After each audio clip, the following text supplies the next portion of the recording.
ചിലർ ധാരണ രാത്രി ഉറങ്ങുമ്പോ കിടക്കുന്ന പുതപ്പുണ്ട്, ആ പുതപ്പ് രാവിലെ വരുമ്പോ എടുത്ത് ചുമലിട്ടിട്ട് സ്റ്റേജുമ്പോ കയറിയാൽ സുന്നത്തി ജമാഅത്തിന്റെ ആലിമീങ്ങൾ എന്ത് ചീത്തയും പറയാന്ന.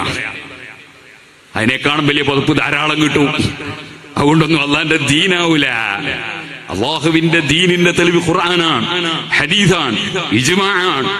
ഓ സുഹൃത്തുക്കളെ, ഇമാമിങ്ങൾക്ക് തെളിവായി ഖിയാസും അവർ തെളിവിനെ സ്വീകരിക്കും. നമുക്കൊന്നും അതിനുള്ള അധികാരമൊന്നുമില്ല, അവർ പറയാനേ അധികാരമുള്ളൂ. അത് തള്ളിയിട്ട് ആരും ഇവിടെ ദീനാണെന്ന് പറഞ്ഞ് നടന്നാൽ അതിന് വകവെച്ചു കൊടുക്കാൻ കഴിയില്ല. സുന്നത്ത് ജമാഅത്തിനെ നശിപ്പിക്കാം, സുന്നത്ത് ജമാഅത്തിന്റെ ആദർശത്തിൽ വെള്ളം ചേർക്കാം, അത് തെറ്റിദ്ധരിപ്പിക്കാം എന്നും ആരും വ്യാമോഹിക്കണ്ട. അത് ഇൻഷാ അല്ലാഹ് സമസ്ത കേരള ജമിയത്തുൽ ഖിയാമത്ത് നാൾ വരെ നിലനിൽക്കും. അതിന്റെ കീഴിൽ കേരള മുസ്ലിം ജമാഅത്ത് നിലനിൽക്കും, SYS നിലനിൽക്കും, SSF നിലനിൽക്കും, SMA നിലനിൽക്കും, നമ്മുടെ സുന്നി ജമിയത്തുൽ മുഅല്ലിമീൻ നിലനിൽക്കും.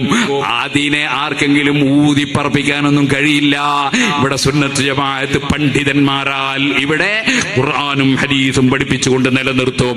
അതിലാർക്കും സംശയം വേണ്ട.